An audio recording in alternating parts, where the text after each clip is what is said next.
mwewulira mwemanyi tereeze mwatemba mutwogerako mwogere ebituufu tubasabye.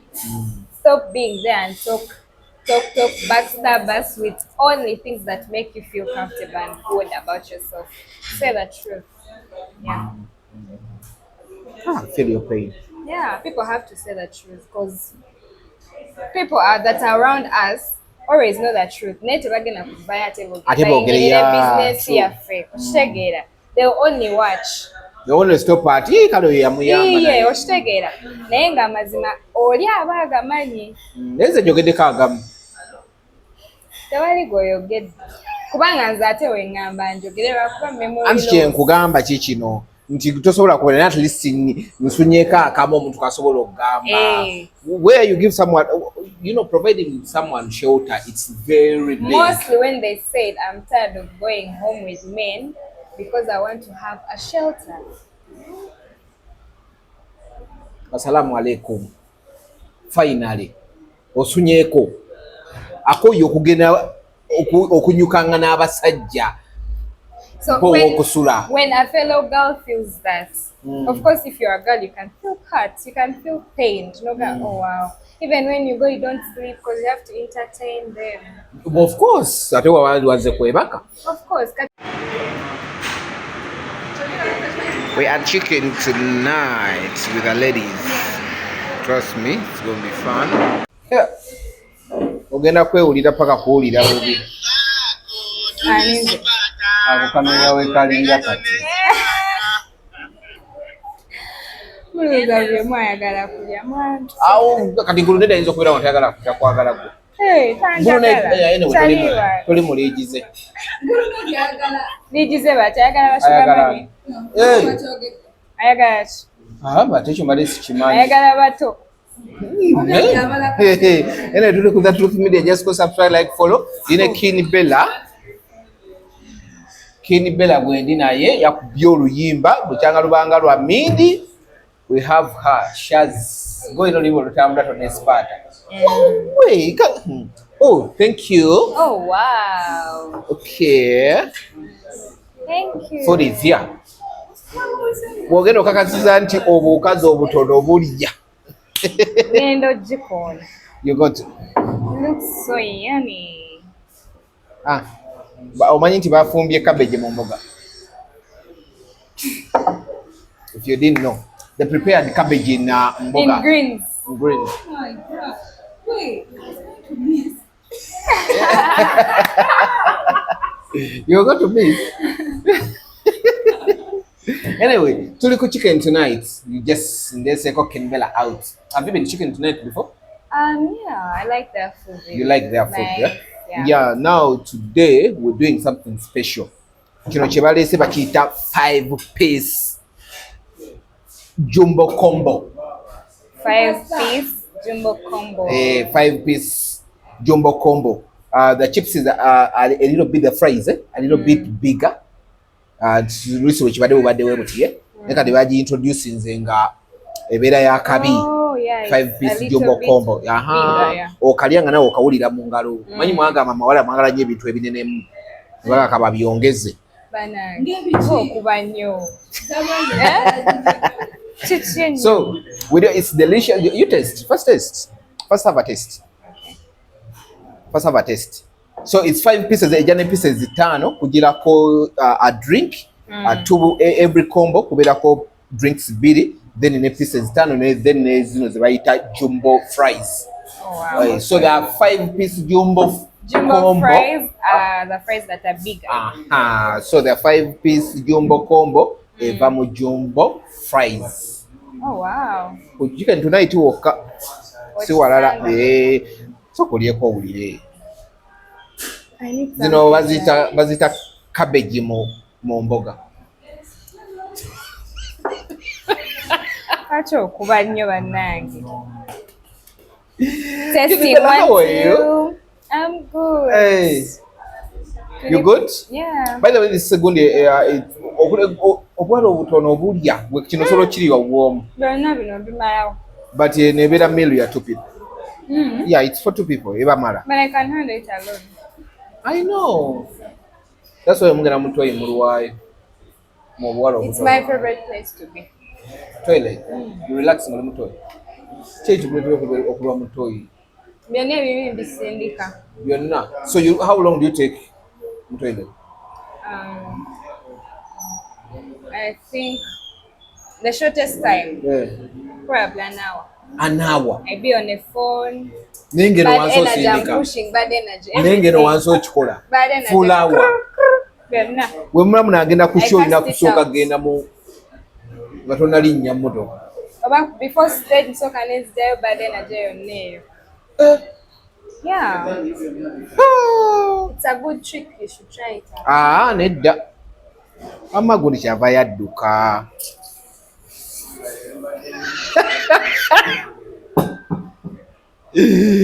Gagamba tipi tugulemu emala w'ennaku bbiri. I can't stay here.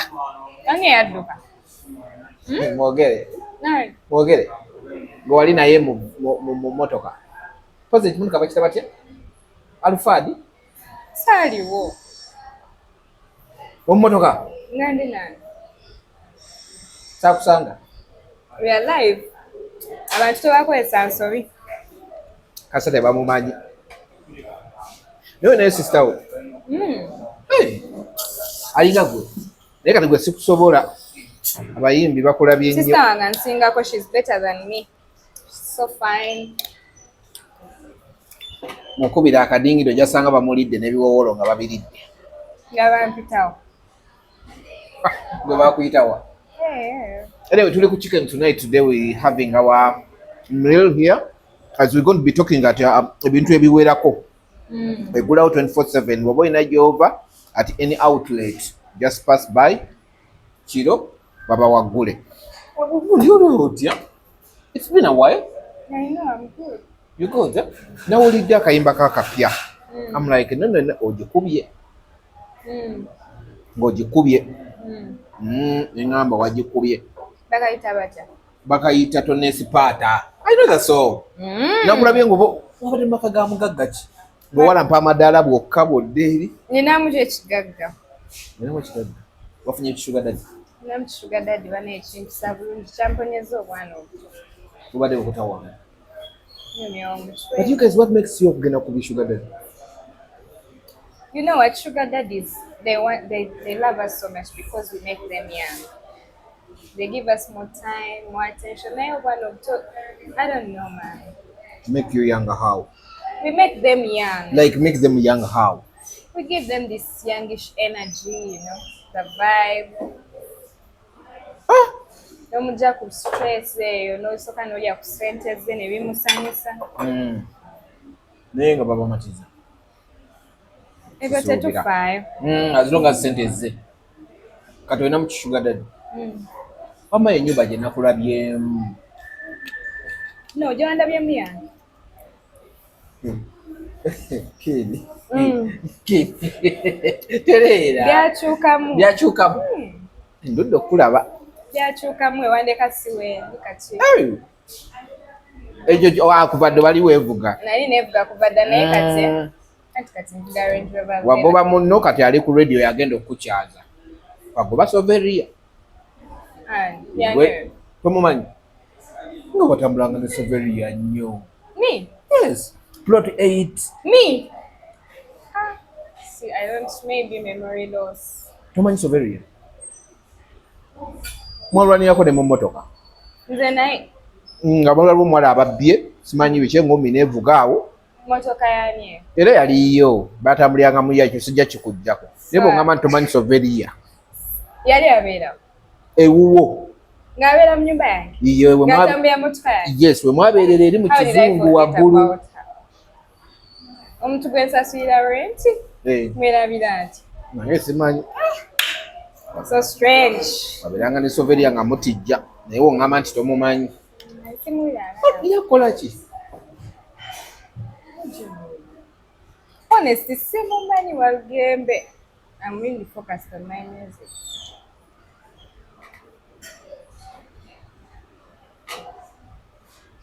Naye sijja chips.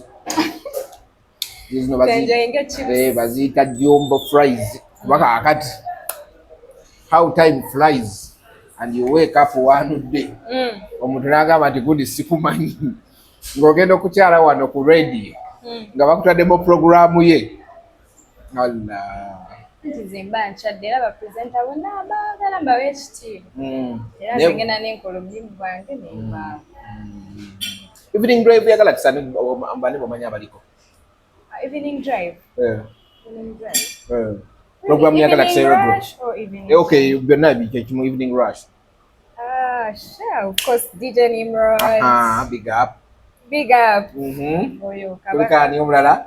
Ate yasinga ba close nange friend. Abasigadde n'abalala mbamanyi naye saga tubogereko kuba I respect them.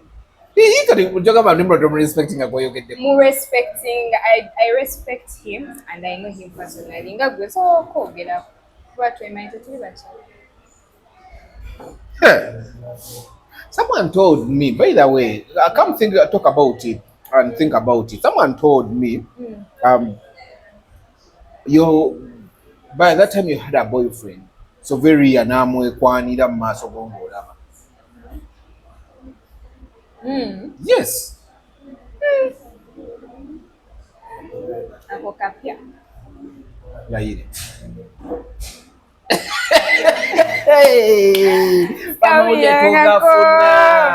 Petugafuna. Nekatola bakuba mu bifuna muba mulina okumanya nti nekanje nekunkoko kuba kukyongambye. Lwaki olidde okugulu? How is it? It's okay? It's really good. Okay. Okay. So how is the music so far? Music is good. Music is good. Oyongedemu energy. Kulaba things ekintu okyongezaako. This new song lujwaze lutya? Tonesipata. How did it come? Because nasoka nenda bakatunga mukatade ku TikTok, then later ndokulaba boom. How did the song come out? So this new song, it was written by Nandola. Big up my girl Nandola. Yeah. That girl has a pen. She has a pen. Atamanye bitambula. Mchena ngononya kitambula banaye. Nonya ko my girl Nandola agenda ku kitambula agenda kuwa like believe abalaje batakuwa kukitegera. She gives you that hope. And she's a true girl. One love, Nandola. I love you so much. Okay. And I'm working with Ghost Empire. You signed. You're just working. You signed under Ghost. It's the same. No. Working and being signed, they are different. I'm signed under Ghost Empire. Okay. I'm working with them. Big up to the whole team. Big up Joey Landa and Nandola. I love you guys. Yeah. Ebisinga okusuula gundi companies ebimu kuba abawala nga bayitiriddemu. Joyira nate yavaayo mirembe nga laba Feva Gina giziraga. Agamba yo watch. Owanye waawo. Nti we muba mwena mwalabaalabako. You get to a level where you pass some things. Some things don't get to you. Shegera. Olabyeko. No, like Segamba, I've not been signed before, but I've worked with different people before. Olabyeko. Yeah. Kiki bakola bwe wali olabyeko nabo n'oteegera n'ogamba bano abantu si bangu. Because obadde otambulira nnyo mu collabos. Many for collabos, it's more of friendship. My collabos always come up like that. That's why I'm so fun to go to Suvida. Because just to revamp friendship. When Bena nawe, so akaka energy. Yep. I like it when we be together. Abansaga to get speed. Then one day, that energy, it's a spirit. Nature. And then you'll be in the vibe of making the music. But otherwise, my singles in the days. The single yesinzo tambula yeno Tonesipata. Because abantu bade bakumanyidde nnyo mu collabo, mostly bakumanyira mu collabo ya Kenzo. Which I've never seen you performing together. Nze ku bibulu gye mbadde ndagamba de sikulaba nga munyi performinga. Twaliko ne kalenda ng'oli naye nga naye waali n'oluyimba wekka ate nga waali emabega n'atajja kuyimba. Ojjukira kalenda? Kini. Sibijjukira wallahi. He has always supported me. We have even there are clips online. There's Sikuwakanyiza. evidence. Nanga I have evidence. Akakiri twabukwata. Wali banamuli nga mukaga era fena twewunya ti musajja ayimiridde wali ati wanagaji performinga n'omu. Anti olaba maybe waliwo technical problem or something, but always tubadde nga tukaperforminga akakaye. Okay. Kutegeera. So who produced the song? Jene, big up my brother Jene. Jene. Mulira. Yeah. Yakole ye gundi official producer wa Ghost Empire. No, ku Ghost Empire wali wa producer babiri. Waliyo Felon beat. Felon namu meetinzeko mumanyi. Felon, then waliyo ne Jene. Okay. There are two producers. Ni mwagala nnyo Jene. Bona tuwa. Gundi Felon ye yakoze yakoze Felon. Kamukirabe. Just eba vibe. Ashtegere eba vibe ebintu bya music. Nice music to get nice music. Eba vibe. Yazi miniti yemmere banna. Ngere jambalumirawo fede tuwe. Anti. Yemmere. Wait. Tulire wamu. It's focusing on me and her. Hey, kade wenda mo. Mulya bala banga mulya.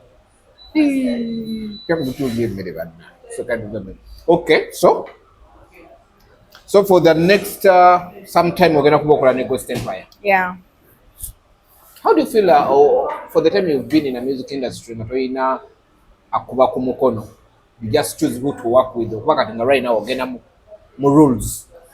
Honestly, it's kola kino bichi. It's a good feeling. I love it.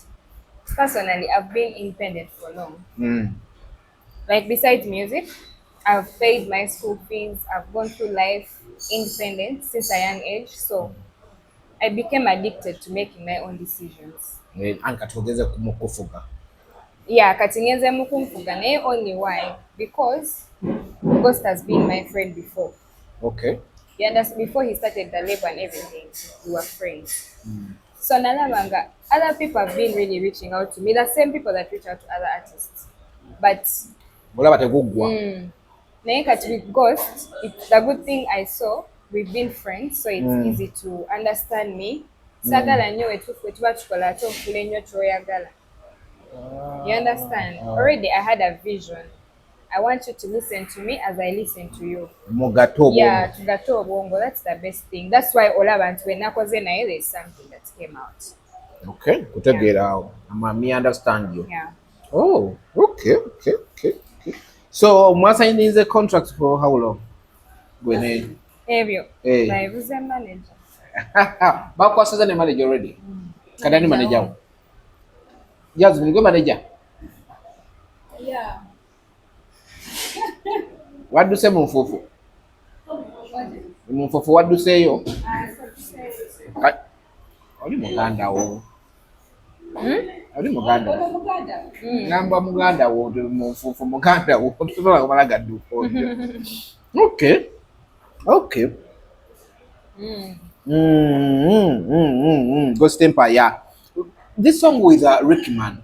Have you worked with omuntu alina energy nga Rickman? Because your collab with Rickman, he showed abeerawo mu buli mbeera, promoting, genda ku interviews, talina walagana atakugira, and people started thinking nagamba onalabika akantu yakawuuse buva. Even the first pixels afuluma. Okay, for that song, I feel like it's because we sat down and planned before everything. And that more planning on. No, twa planning. All about what we're getting there's already embarrassing over a month and a half, and nothing was happening. It was just out, and no one knew, no one cared. So I reached out to him, and then I told him. Okay, he also gave me the idea of us. Yeah, to create some news. You guys didn't kiss? No, we didn't. Ate by then yali avamu heartbreak. Anti okola akyali kikola. Anti already kategori omukomfatinga. Omukazi amugobye. Nze so omukomfatinga. Rickman is a good person. Yeah. He's a good guy. Oli hayina. Ngoma byesula gwe byolya.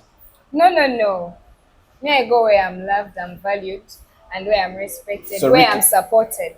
You understand? He Yeah. supported me. Yeah. He was down to every program, every plan. And who would refuse? Not you. I'm also chasing my Definitely dream. not you. Definitely not Kimbella. N'ogamba buli kyoyogera taata yes. N'omalirizanga No, nemayizanga project ewedde negenda ku ndala kati tuli ku Tonesipata. buli projekiti tunaagikolanga tutyo. This is- Eya Kenzo atugamba kyaggwa. Eya Ricky Mani yo kyaggwa. Era mubirabanga biwedde. Nze simalayo budde. Bwe biba biwedde, Ng'oyitamu. next. Yeah. Omwana Kiini onyumiddwa bulamu. Pozi olina emyaka emeka? Nze 18. Ati 18. Buli omu nga yeegomba okuba naye obadde naye. Anti munaye nabo begomba banaye. Pabwe munyagwe manya yakujja ku Instagram. Yakola ki? Yajja mu DM yo ku Instagram. Tomumanyi? Nagamba wayi Kiini ng'ondabikidde bulungi ko gwe nze ndi muyimbi pozi nyambaako mu music.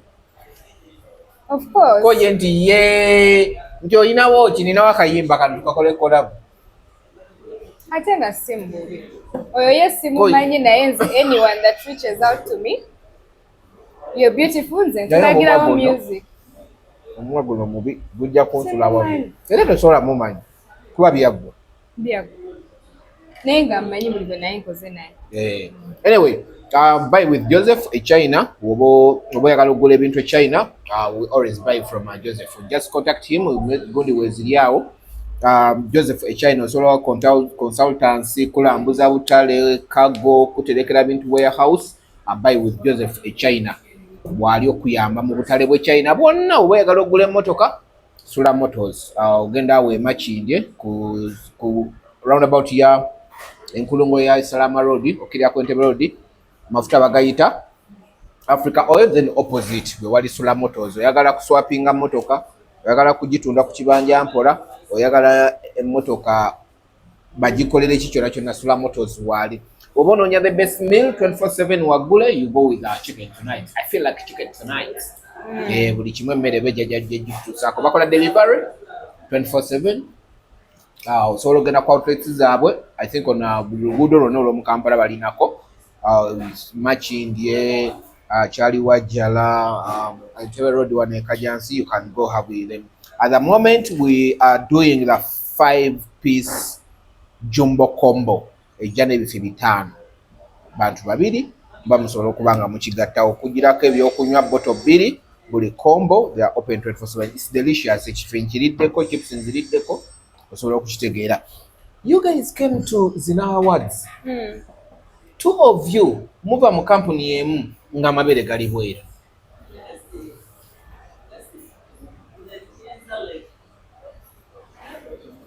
Nze nali sikumanyiiwo Kiini Bella. Osobola okubotambula nga weeyambudde. Mwenga nze sinalaba ku bbeere lyange bweru. Naye wakutamira oba ali oyogera ki ne lifuluma. N'ogamba n'olizzaayo vidiyo ngenda gibawo. Olimba. N'ogamba ng'omwana eno blog akwata. Bannange lwaki lyafuluma? Naye nga nedda. Wallahi, I swear to be honest, sinnalirabako bweru. I was at Zina. I didn't even see any video of me with my boobs out. I respect myself so much. I know.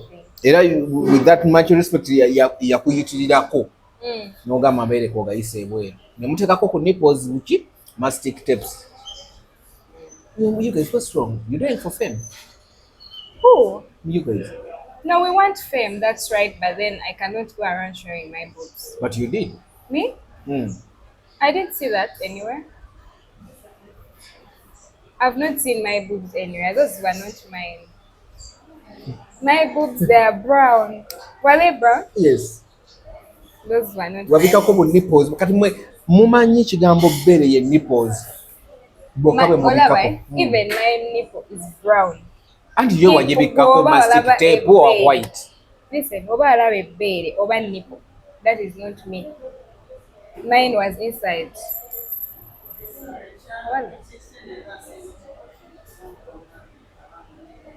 You to an extent, nti watuula, you had a red knicker that day. No tula. Yes. Okay. Ndowooza olabe wali kuzina awards ng'osaza buli kimu okiteeka ebweru. No, actually, that day I was not putting on a nick. That's not me. That's why I'm telling you you're describing someone else. Ogenda kuzina awards nga toyina kaleega toyina na No, olwerange right away taga nick. No, waliyo twatula kumpi ne Pretty Banks. Yeah, big up pretty. Hawala kye wamukola. Ate namukola. Ne baana mmwe. Toteekawo katalo. Pretty Banks, I love her so much. Actually, we had a good time. That was not love. Oh, how? You always pretended nga bagenda omuteekamu ogundi yammwe. I have snaps with her. She has snaps with me. Nga mukazi wattu yeetegeka bw'ati gagenda mu snap no. ne mwekwata babiri ne sister. No, I was seated next to my sister. Pretty was next to my sister. You understand? On the other hand. Ng'omukropinga out. No. I have videos of me and my sister. I have videos of me, my sister, and Pretty. Lwaki mwamukropinganga out? Tetwamukropinga, just oyagala kateekawo. No, bwekyali nkwaza videos zenalaba. I was taking a video of me and my sister, and then a video of me and my sister and Pretty.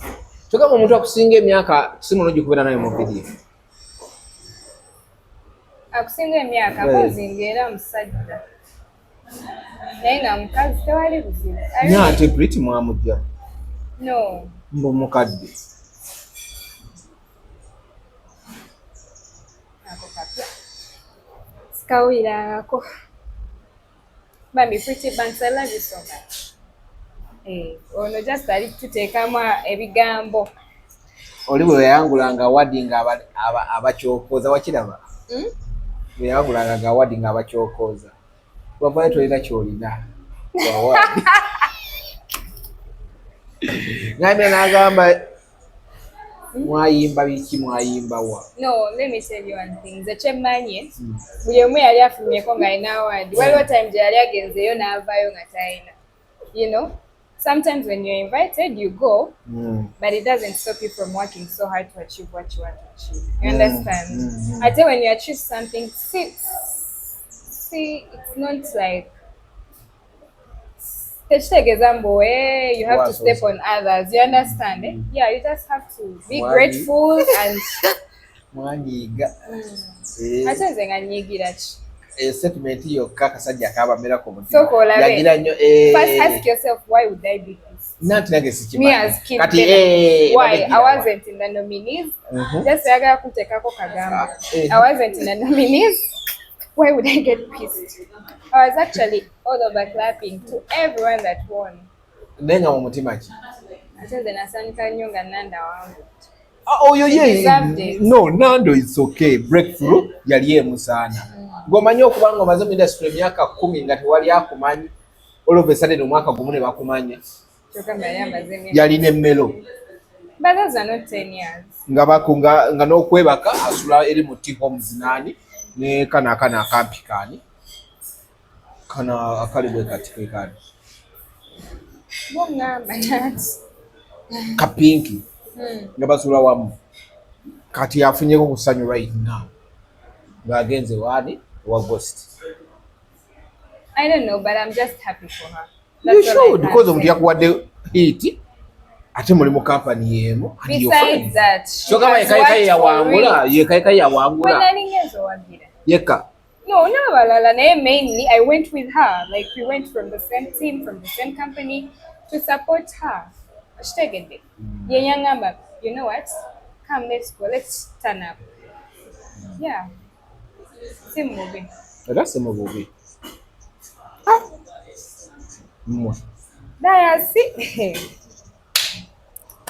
Nze bigambo bisangeyo gye mba ndi. Bangamba nti kino kyabadde bwe kino kyabadde bwe kiti. Nti matuka nemwa kati atulaga nnyo bwawangudde tukole tutya. You guys were in the same age. The fact that you're saying but almost okiwakanya. In the same age with who? Me? With who? Mbugoli muto nnyo. Na kwani? With our good artist of the year. Who is the artist of the year? Tukyali ku the Truth Media. We still are with the King Bella alina a new hit bagita Tonesipata.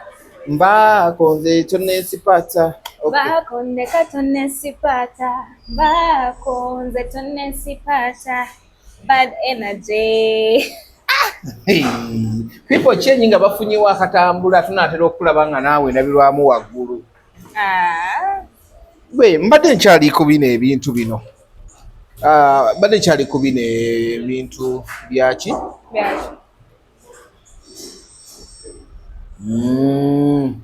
Kuntuuza mu bigambo. Tuuza mu kigambo kya Sovaria. Kutuuza mu kigambo kyani? Kya Sovaria. Wayani? You still insist you don't know that girl? I don't. And I feel bad when you insist I know her. Yet you do not. I don't. But if I've ever gave someone where to sleep, that means they remember me. Let her never forget that. I forgot. Okumwerabira.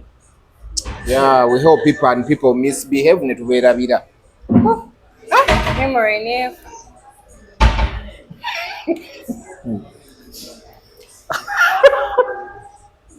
Wait, I should ask that girl what happened. If you know her. I do. Have I interviewed my channel? Najikolera na Nawange. Oh wow. You know the man. Already omanyi. Chokanga gobi mad. Chokanze yali asasula rent. Mama nyao. So funny.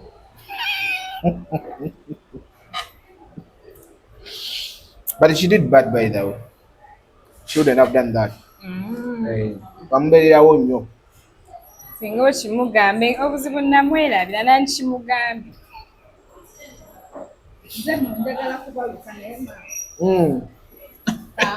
Wali ayagala obaluka naye maama kuba alabira ddala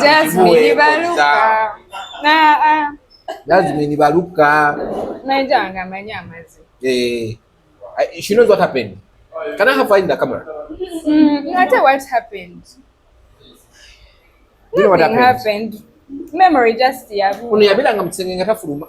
And sister, my sister does not stay here. Abeerawo. Kati aliwo. Does not stay here. Aliwo kati. She comes to visit. Era abaddewo. Have you ever said, do you know the person they are talking about? Who are you talking about? She doesn't know. Tuve ku Sovaria gw'omuziza nze namuvuddeko dda. Badde ku mabeere. Ebbeere? Embeere liyimiridde nnolabika. Olina oddiraga. Whatever happens. Mwaleeta omutindo gw'ebweru. But here in Uganda we don't accept that. Why? But you're even saying that in English. Say that in Uganda. Mu Uganda culture yaffe tetukkiriza bintu ebyo. Babayombesa nnyo nti nno music mutambuliza kuki? Ku nudity. Kati era mukyemukola. Already era ne musalawo mukikolera eddala. Atolooza tumutambuliza ku kirala lwaki tebabyogeraku.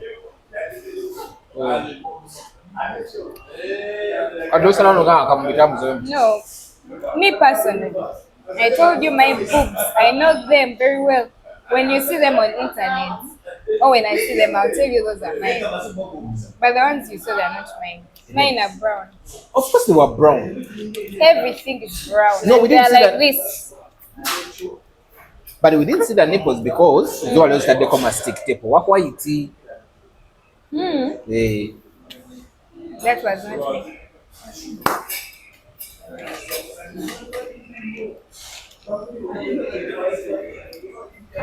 Anyway, ebyo bintu bibaawo we bityo.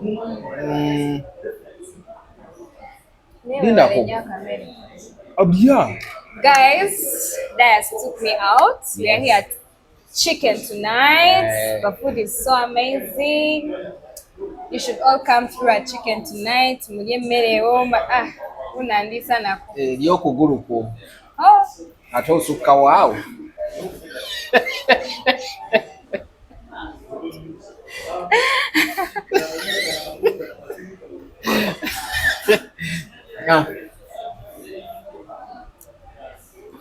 But it's okay. Yeah. So Anyway, so Kinbella, so what are your plans this year? Because already omwaka ogugudde wona gundi. Na ndongo yaki Tonesipata. Oluli obadde wekka ng'omenyeka. What are your plans this year? Because already olina abakuyambako biki. By the way, guys, this year I'm coming bad. Era mugenda kukiraba. Bad and spoiled. Bad and spoiled and crazy. Mwena abadde batukisiza mu bukoona mu busonda twakooyo okutya. Twakooyo. Waliwo abatiisatiisa? Batutiisa, it's because they fear us. They fear what we can become. Like who does that? Oh, your fellow artists? No, they know themselves. Hey. Ate watandise okuteeka message ebiduula ku gundi yo ku status zo. And we are coming in crazy because abantu kyebagala, they like savage people. People don't like good people. Hey. We've been good. You know me, I've been a very good person. I know. You know? But people always, when you're good, they make you question yourself. Why are you being too nice to people? Like they always show you that is not the way to go. So I'm only doing my music and doing what is supposed to be done. That's all. Okay. So the goodness of being in a label. Otandise obirabamuko. So far ebirungi bitandise okujja. For the time gy'obadde olaba nti the tunnel is open. Okay, for real, one thing I can say is one thing I can say, like a message. One thing for sure. Olaba ne woba onkoze ekibi. Sina beerawo mbeere wambwa nnyo. Yeah. I can only sit down and talk to you or choose to forgive you according to the relationship we had. You okay? Because you never know who has your blessing. Maybe it's not the label. Maybe it's one specific person in the label. Oh yeah. Or it's a whole team. Or it's the whole label. Or it's a whole company. But all in all, just stay low. Whatever hard, because abantu bambwa. Berabira mangu. Have you ever been there noyamba omuntu n'agoyinga behind your back? Yeah, several times. You've been there for him or her? Several times. And it hurts so bad. Because even you feel like, but she didn't really ask for it. And it hurts more when someone actually asked for it. You feel like you were stupid to believe them. Yeah. Or you were stupid to have even that remorse that you had. So, mwewulira mwemanyi. Tereze mwatemba mutwogerako mwogere ebituufu. Tubasabye. Stop being there and talk, backstab us with only things that make you feel comfortable and good about yourself. Say the truth. Yeah. I feel your pain. Yeah, people have to say the truth because people that are around us always know the truth. They'll only watch. They only stop at yeah, oshitegeera. Naye nga mazima oli aba agamanyi. Neze njogeddeko agamu. Tewali goyogedde. Kubanga nze ate wengamba njogere lwakuba memory. Anti kye nkugamba kikino nti tosobola kubona at least nsunyeeko akamu omuntu kasobola okugamba. Where you give someone, providing someone shelter, it's very big. Mostly when they said, I'm tired of going home with men because I want to have a shelter. Assalamu alaikum. Finally, osunyeeko akoyo okugenda okunyukanga n'abasajja. So when a fellow girl feels that, of course, if you're a girl, you can feel hurt, you can feel pain. Oh wow! Even when you go, you don't sleep because you have to entertain them. Of course, ate waze kwebaka. Of course, katate your point. You don't make your point to happen. Whatever was the goal doesn't come to happen because you have to pray your Lord. If I've been nice and nice, not even for a month or two, for a year, even more. Nengoye ne musharinga. kubanga n'amasimu ne tugula yo kitegeera nze kubana akagoye nga leero bw'okalaba mu gwe olugera n'ekalaba mu mulala ne ŋŋamba owaayo ate nga mu abasinga obeera boss in other people's things. Wow. N'ogamba asooka ozuuka yakambala storage akatali kake atali nannyiniko yazinga okukaagala n'okukalabisa ngamba naye nga babinange abatuga beerabira neze nabyerabira buli yankola ekikyamu nakwerabira sikumanyi. If you ever wrong me, by the way, I forgot about you. You're even ashaming yourself telling people we know each other. Hey. Because I don't. Yesu azogamba abantu nti akumanyi. Ate saagalayo mbanyo n'abantu bawenkuwaamu akatalo mba nabankuwaddemu nnyo. Now you have a lot to say because, you know, we exchange stuff, so I don't like it. Ayogera kuba ajja kwewayiriza ebimu kati fe abamu abamanyi ajja kuba yeewayirizaamu batumanyi. Abantu tebaswala dayas. Ati nze kubuli ajja kuba yeewayirizaamu. Abeeyo nga yeewayiriza. Takikola si kirungi. That's not good by the way. Not so good. It's not good. The point you go work somewhere and then you want to make everyone there hate me. It cannot happen. Because I'm another man, but if someone is doing that, then that's wrong. Baveko tudde ku ndongo. Kasita oyingira mu bbala ne bankuba n'ofuluma. Anti ng'emmembe gikuweddeko. Artist of the year King Bella. This year? Artist of the year. This year until 2025. We're artist of the year. Nange kifa mugala kirwanira bangi. Bagenda kuwa breakthrough. Wadde oluddewo ye bagenda kuwa breakthrough. Tomaze emyaka omusanvu.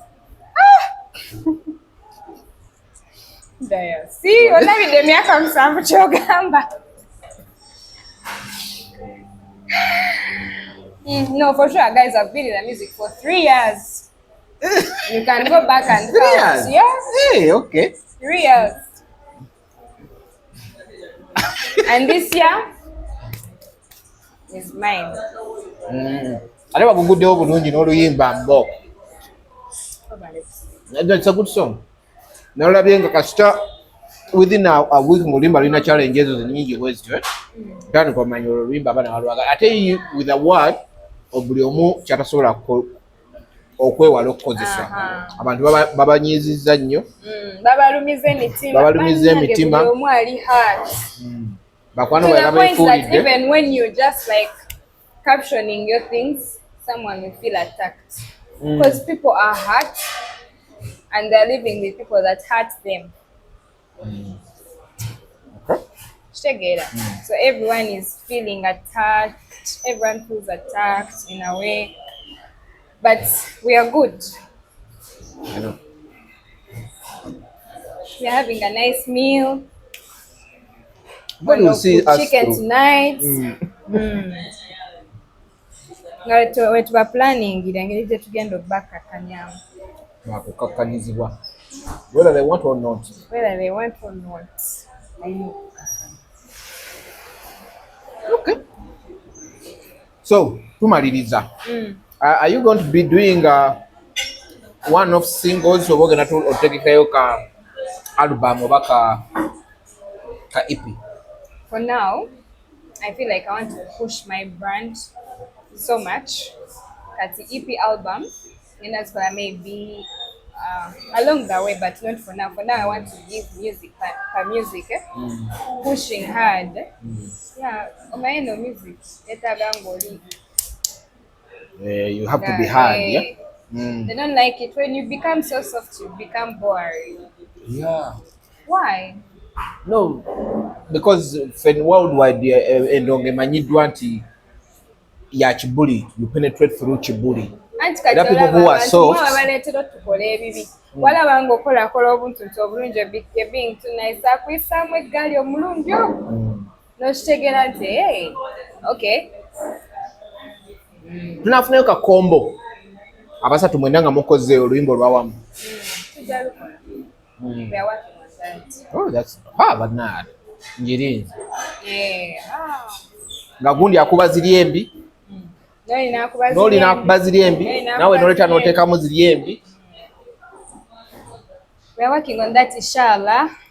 We pray that we stay together. No bad energy should come between us. Sisuubira nti enejja cause mwena mulabye mutesitinzeeko. Yes, mutesitinzeeko. You've worked with people ne baku duplicating.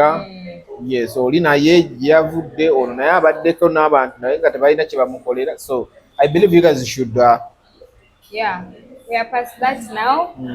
We are only giving music and good vibes. Abantu bonna abagala okukakkanya temutwesipata mujja kukiraba. Kimafiya bagenda tulaba kimafiya buno omwaka. Sinafuna ku Nando Love mu interview naye mwembi kati duli gundi yali aleeta hardcore. Gwe oleeta hardcore kiki? Eyo ye strategy empeje mwaleese nti tuli banyivu. To be honest, we are tired, we are broken, we are tired. So it's time to face the monsters we created. By the way, I'm speaking to all artists. All our artists are so well on the venue, but you don't know what they even went through in that short period. Also going through a lot of stuff. They have to come and smile, put up a smile. So kata tukaneyecha whatever amitaga oh ndio naye what? Yeah, funny it's because of you. Kutegeera nkufuna abayimbi mbagondezemu okubulamu. Don't expect a lot from them. They're also humans. And they also deal with a lot besides music. Like though you can listen to music and then turn it off and you mind other things. It's the same way. You humans. Yeah. You know me, I reached a point and I had to set steps back. Yeah. To first work on my life. You told me no gambogera kusoka kogire mukosoke wetegereza. Because nagenda olaba nga bayimbi benegomba simbu binaye some people are really like hurt, broken because of this industry. Sometimes you need to protect yourself, put a limit to certain things. And besides music, we want to be successful. Besides being famous. Personally. Personally, I like to be famous, but I like being successful. I love being successful more than being famous. I come from a very poor background. Mom needs this, sister needs this. Everything omanya kayumba ate kalina okugwa kama mushegera bingi. But if you only concentrate on putting your money in the music, abantu bakubba sente, abantu ne bakufera, abantu ne bakulumya, abantu ne bakudisappointing, you end up ngomaze emyaka 10 with nothing. Baga oyo muyimbi ali awo talina kyalina. Mushegera. Sometimes you need okusettinga, you first organize your life. Because at the end of the day, your family is demanding this stuff that you need to provide. Wero bakulaba ku social media bagamba okola. Ate n'ekirala abaana abatena kuzobakukala parents to their own parents. Kitegeera, we become parents at a young age. You have to be parents to your sisters, your mom, and you end up feeling like abaana bebalabirira kati abazadde bebaana ku baana baabwe. We become parents at a young age and we become parents to our parents. And you feel like it's your role to change everything, that is happening. I think at Wajeno music and vibes video. You become a monster, you lose it. Okay. You just become tough. So whatever happens, I have to win. No matter what. No matter what, I have to win. That is the only way to go. Okay. Yeah. Amina. Tuera kusabira mukisa endongo yiye etandise okuyitamu. Yeah. Mutanze not to be here for me. Guys, I'm so happy. Lero sigenda kubuuza ndidde sibusala tambula tolukomenti kyogezako gamba kyekiriwa ntinza okwevaamu kalezenakoiseka kyaliwa toshituufu kati ate wulira byoyogera naye nze njagala mbamatize nti mumunoonyeko ennaku zino ennaku zino wano antelingi temugamba sala abaana bakuba obutayimbwa ndeka ate mukuba butayimba tatambula nazo azireka waka good. Ate sirinaamu. Mumukwate bulungi. Sirinaamu. Okay, thanks for coming, Kinbella. Thank you for So having with me. all has been done. You know, networking is good in life. So my networking with chicken tonight, they provided this meal, a 5-piece jumbo combo. Ne bagana ye sijja giri abomuzo mtajimala okatugire ne Kinbella. Bagamba it's okay. Invite her. Kintu mukikole. Era nze bwe walabye enkoko nondowoozaako. Abalanja bayitira ku ntula. Artist Sovaria bino byasaana. Naye talina abimuwa. Kimala eyo. Mbiyina bibi. Obimpadde. Segu wakiwa.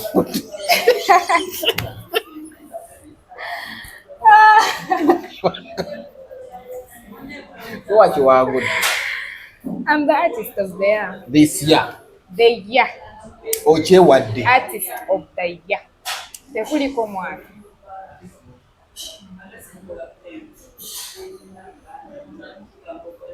Timbako nze Tonesipata. Mbako.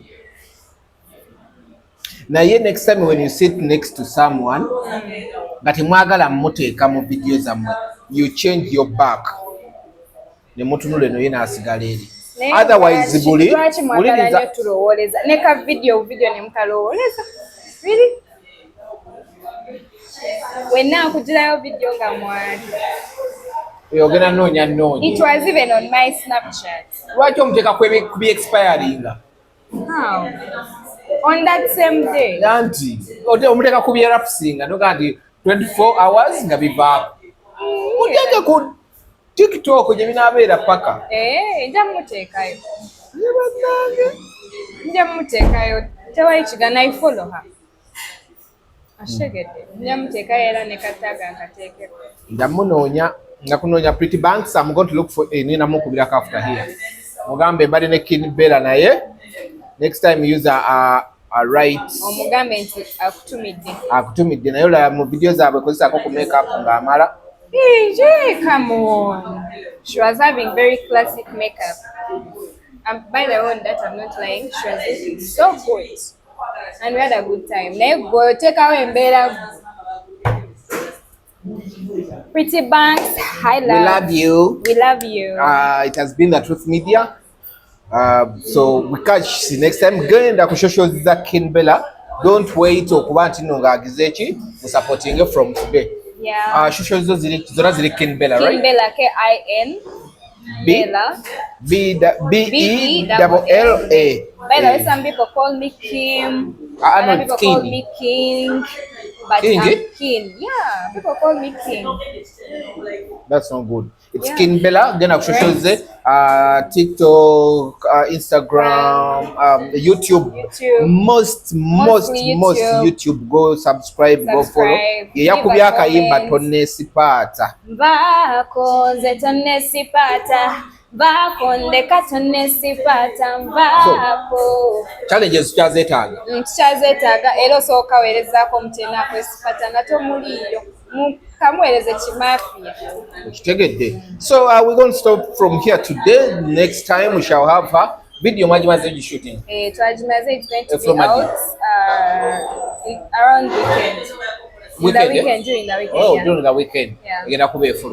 Okay, so the video is coming out soon. But the audio is out. You can always check it out. Nalabye ne lyrical video. Yeah, even the lyrical. The lyrical video nagirabye, it's out. Nze mbeera nga followinga n'ebintu nkola. Ono wa chali wange. Nalabye lyrical video yafulumye, the audio yafuluma, so the video is coming out during the weekend. Yeah. Tubuzaayo ndoza 1 to 2 days tutuuke mu weekend. Go follow, subscribe ku Xcode.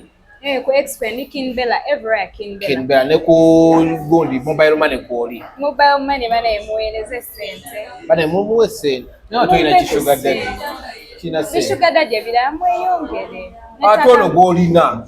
Netagamba sugar daddy nga mukaaga. Bajja kusiba ogwa madda. I need like 6 sugar daddies to change my life because I need this year to become like a better version of myself. I can't do it alone, guys. Let's do teamwork and make me proud. songerako